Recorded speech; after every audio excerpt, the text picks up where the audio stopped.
Andito na kami, tol, sa Eskinita. Nandito po kami ngayon sa ano. Let's go! Let's go! Let's go! Ang fresh pa rin talaga ni Ashley kahit andito na. Parang ano, 3D man. Magandang hapon, mga tol ko. So, nandito kami sa bahay ni na Josil sa Hanopol. Kita nyo naman kung gaano kaganda yung tanawin dito, pre. Josil, salamat pala sa pagpapatambay sa amin, tol. Salamat. Salamat sa iyo, tol. Tsaka, tol, sayang naman yung forma natin kung di tayo alis, di ba? No, mga tol? Yes, tol. Damn! Saan tayo pwede pumunta, pre? Si Ashley?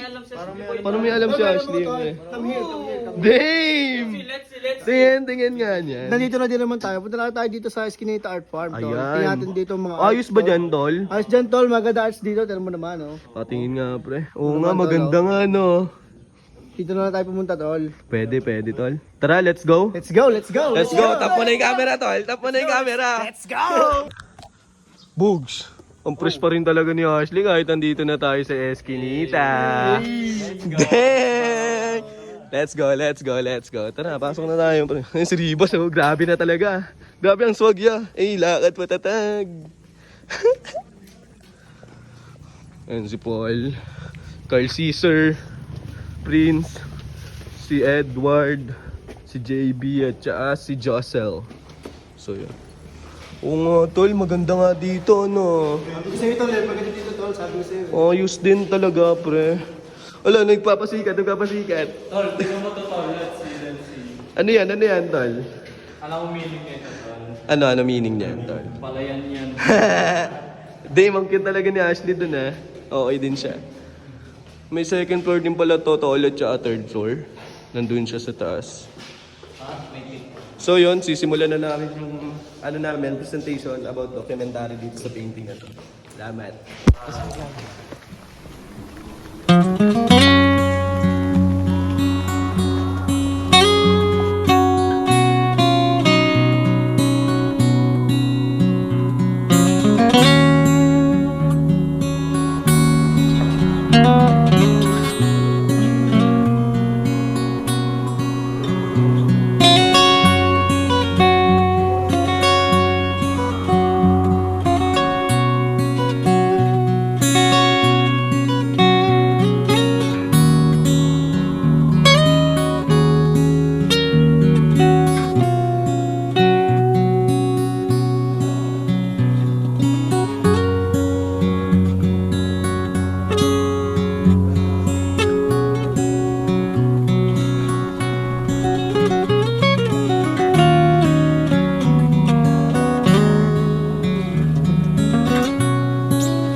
The term pilapil refers to narrow paths or embankments between rice fields commonly seen in rural areas of the Philippines.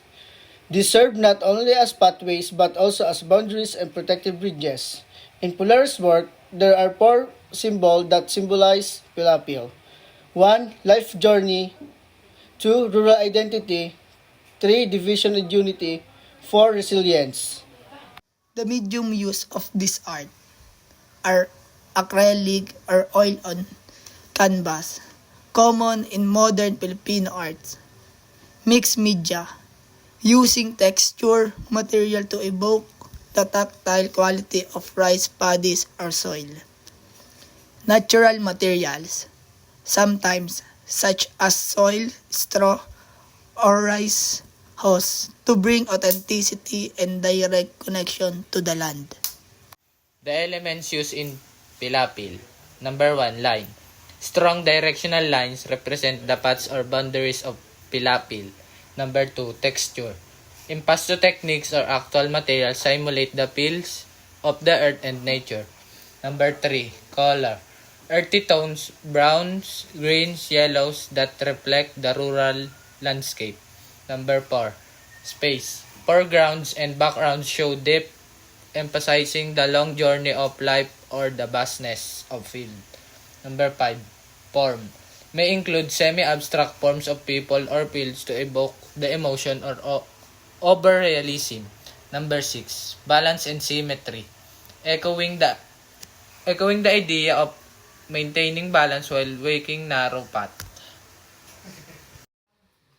Pilapil by Melvin Pulero is both a tribute to Filipino agriculture life and a metaphor for human perseverance. Through textured, earthy visuals and symbolic lines, it reflects how people navigate the narrow paths of hardship and growth, grounded in cultural heritage.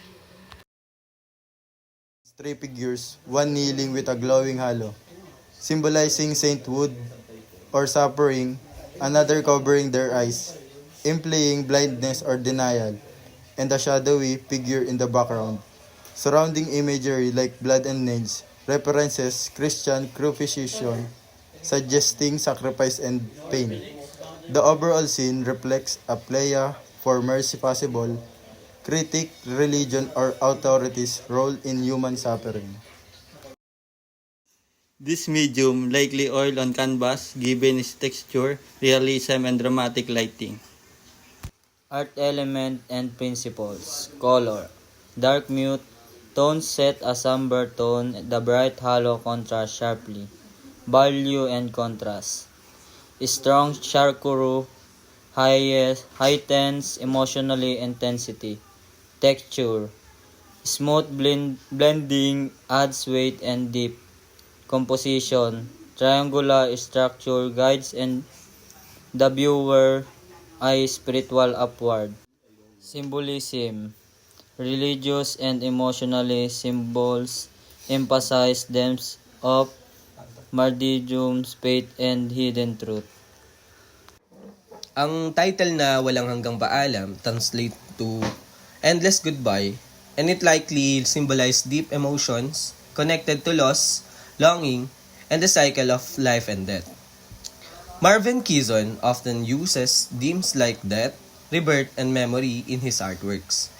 You'll usually see elements like skeletons and flowers, which represent both decay and beauty. Parang sinasabi niya na kahit may ending na, may hope or new beginning pa din. Here are the main art elements you find in Walang Hanggang Paalam. Line uses both soft and sharp lines to express tension and emotion. Textures may halong rough and smooth textures para madagdagan ng depth. Color usually method tones or sepia para mabigyan ng melancholic or nostalgic vibes.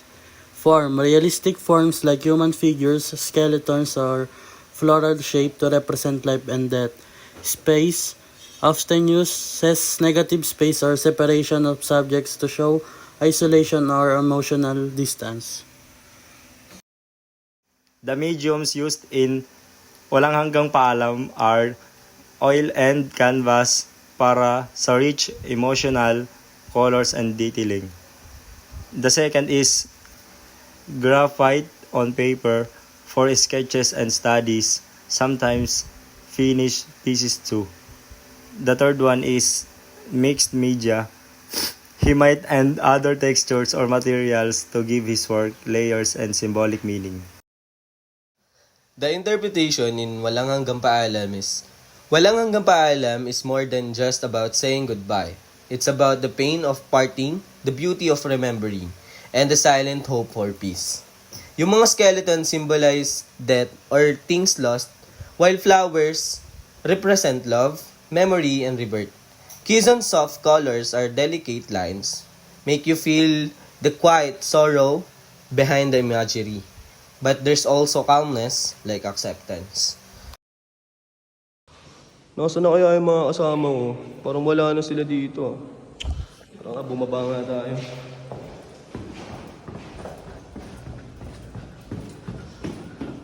Oh pre, nandito lang pala kayo. Ano, tara na? Let's go na? Let's go. Tap mo na, Ashley. Tap mo na yan, lol. So yun, palis na kami sa Eskinita. Salamat, Eskinita. Mga tropa, alis na kami. Kain na tayo, kain na. Pagod na si Paul pagod na Let's go. Ate, thank you po. Thank you.